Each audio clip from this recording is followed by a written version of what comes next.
আপনি যদি ইতিহাস ভালোবাসেন, অজানা গল্প খুঁজতে ভালোবাসেন, তবে এটি আপনার জন্য এক রহস্যের রাজ্য। হাজার বছরেরও বেশি পুরনো এই স্থান, যেখানে লুকিয়ে আছে হারিয়ে যাওয়া এক গল্প, শিল্প, ধর্ম আর এক নিখোঁজ সভ্যতার চিহ্ন। যেখানে অজানা কোনো রাজা শত শত বছর আগে তৈরি করেছিলেন বিশাল এক স্থাপনা, আর সেই স্থাপনাটির ধ্বংসাবশেষ আজও দাঁড়িয়ে আছে, সময়ের সঙ্গে লড়াই করে। আমি এখন দাঁড়িয়ে আছি ১৬০০ থেকে ১৮০০ বছরের পুরনো বাংলাদেশের এক বিস্ময়কর প্রাচীন নিদর্শন, ভরত রাজার দেউলে, যা যশোরের কেশবপুর উপজেলার এক ছোট্ট গ্রাম ভরত ভায়নাতে অবস্থিত।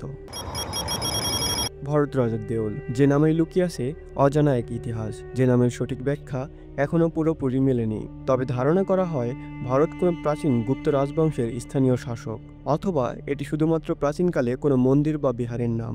তবে একটা বিষয় নিশ্চিত, এই দেউল গুপ্তযুগের ইতিহাসের সঙ্গে যুক্ত। তখন ভারতবর্ষে গুপ্ত সাম্রাজ্য ছিল সবচেয়ে উজ্জ্বল সময়। সে আমলে তৈরি হয়েছিল পৃথিবীর সবচেয়ে সুন্দর স্থাপত্য, ভাস্কর্য আর সাহিত্য। ভরত রাজার দেউল সেই গুপ্ত যুগের নিদর্শন, যা বাংলাদেশের মাটিতে এক অবিশ্বাস্য ইতিহাসের সাক্ষ্য বহন করছে। আজ আমরা এসেছি ইতিহাসের এমন এক যাত্রায় যা আপনাকে বিস্মিত করবে। গুপ্তযুগ এমন এক সময় ছিল যখন সমগ্র ভারতবর্ষে শিল্প, সংস্কৃতি, বিজ্ঞান আর স্থাপত্যের এক অভূতপূর্ব জোয়ার এসেছিল। আর সেই গুপ্তযুগের ছায়া পড়েছিল বাংলাদেশের যশোরের ছোট্ট এক গ্রামে, ভরত ভায়নাতে, যেখানে আজও দাঁড়িয়ে আছে ভরত রাজার দেউল। কিন্তু কিভাবে এই জায়গায় গুপ্ত স্থাপত্য এলো, কে তৈরি করলো এই দেউল, আর কেন? গুপ্তযুগকে বলা হয় ইন্ডিয়াস গোল্ডেন এজ, কারণ এই সময়েই ভারতবর্ষের বিজ্ঞান, গণিত, সাহিত্য, ভাস্কর্য, স্থাপত্য চরম শিখরে উঠেছিল। যখন ইউরোপ ছিল অন্ধকারে ডুবে, তখন ভারতবর্ষে গণিতবিদেরা আবিষ্কার করেছিল শূন্য, লিখছিল মহাকাব্য, তৈরি করছিল এমন স্থাপত্য যা আজও মানুষকে অবাক করে। তখন সম্রাট ছিলেন চন্দ্রগুপ্ত দ্বিতীয়, যিনি বিক্রমাদিত্য নামেও পরিচিত, যার রাজসভায় ছিলেন নবরত্ন, অর্থাৎ কালিদাস, বরামিহির আর আর্যভট্ট এর মতো ব্যক্তিরা।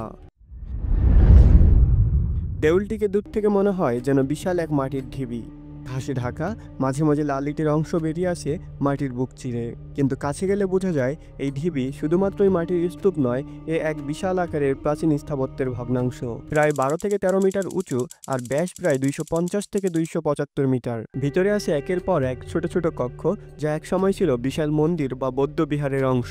দেয়ালের ইটগুলোর মাপও আলাদা, ৩৬ সেন্টিমিটার থেকে ৫০ সেন্টিমিটার পর্যন্ত লম্বা। এত বড় ইট তৈরির পেছনে দুটো কারণ থাকতে পারে: স্থাপনার দৃঢ়তা বাড়ানো অথবা রাজকীয় স্থাপত্যের বরত্ব বোঝানো। বাংলার সঙ্গে গুপ্তযুগের সম্পর্ক।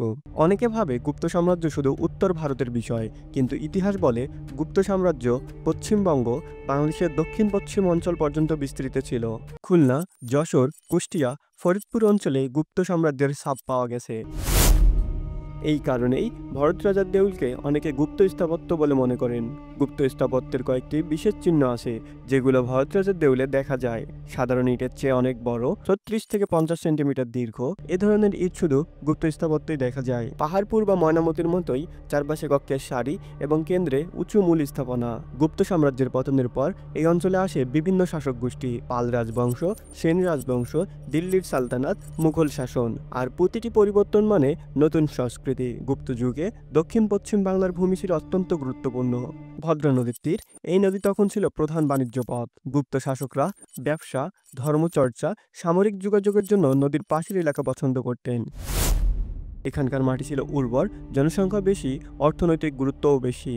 কৌশলগত স্থান হিসেবে বঙ্গে শাসন টিকিয়ে রাখতে এই অঞ্চল বিশেষ গুরুত্বপূর্ণ ছিল, আর তাই এই অঞ্চলে এমন স্থাপত্য গড়ে ওঠা অস্বাভাবিক নয়। চন্দ্রগুপ্ত দ্বিতীয়ের শাসনকালে স্থাপত্য, শিল্প, সংস্কৃতি পৃষ্ঠপোষকতা পেয়েছিল। পাহাড়পুর বৌদ্ধবিহার সহ অনেক স্থাপনার সাথে এর ডিজাইনের অনেক মিল আছে। বাংলাদেশের মহাস্থানগড়, পাহাড়পুর বিহার এবং পশ্চিমবঙ্গের মন্দারমণি দেউল সহ অনেক স্থাপনার সঙ্গে এই স্থাপনাটির মিল রয়েছে। এখন প্রশ্ন, কেন তৈরি হয়েছিল এই দেউল? এখনো এই প্রশ্নের চূড়ান্ত উত্তর পাওয়া যায়নি, তবে ধারণা করা হয় এটি ছিল একটি বৌদ্ধ মন্দির বা বিহার। কেউ কেউ বিশ্বাস করেন এই দেউল হতে পারে প্রাচীন কোনো প্রাসাদ বা দুর্গের অংশ। একটা বিষয় স্পষ্ট, ভরত রাজার দেউল শুধু প্রাচীন স্থাপত্য নয়, এটি বাংলাদেশের ইতিহাসের গুরুত্বপূর্ণ প্রমাণ। গুপ্তযুগের মতো শক্তিশালী সাম্রাজ্যের ছাপ আছে এই দেউলে। বাংলাদেশের দক্ষিণ পশ্চিম অঞ্চলে অবস্থিত এই স্থাপত্যটি প্রত্নতত্ত্ববিদদের কাছে একটি অমূল্য সম্পদ। পাখির ডাক, বাতাসের শো শো শব্দ আর লুকিয়ে থাকা ইতিহাস, এ এক অদ্ভুত অনুভূতি। তবে ভরত রাজার দেউল আর পাহাড়পুর বৌদ্ধবিহারের মধ্যে অনেক পার্থক্যও আছে। পাহাড়পুর আরও বড়, অনেক বেশি নকশাযুক্ত, কিন্তু ভরতরাজের দেউল অপেক্ষাকৃত কম বিখ্যাত। তবু দুটিই প্রমাণ করে বাংলাদেশের মাটিতে প্রাচীনকালে কত উন্নত স্থাপত্য তৈরি হয়েছিল। এটি এখনও পূর্ণাঙ্গ রূপে খনন করা হয়নি। যদি পুরোপুরি খনন হয় তাহলে হয়তো বাংলাদেশ পাবে আরও একটি বিশ্ব ঐতিহ্য। 1897 সালে রিক্টারের স্কেলে 8.1 মাত্রার ভূমিকম্প দেখা যায়। এতে কেঁপে ওঠে পুরো আসাম বাংলা এলাকা।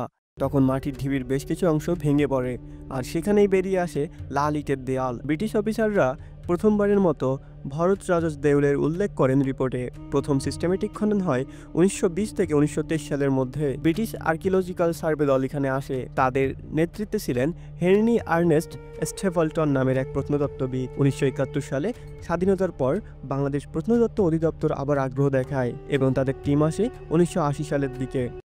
এটি বাংলাদেশের ঐতিহ্যের এক গুরুত্বপূর্ণ চিহ্ন, যা প্রাচীন বাংলার সভ্যতা ও ধর্মীয় বিশ্বাসের কথা জানায়। আমরা ইতিহাস দেখলাম, ইতিহাসকে জানার চেষ্টা করলাম। দেখা হবে আবার নতুন কোনো গল্পে, নতুন কোনো ইতিহাসে।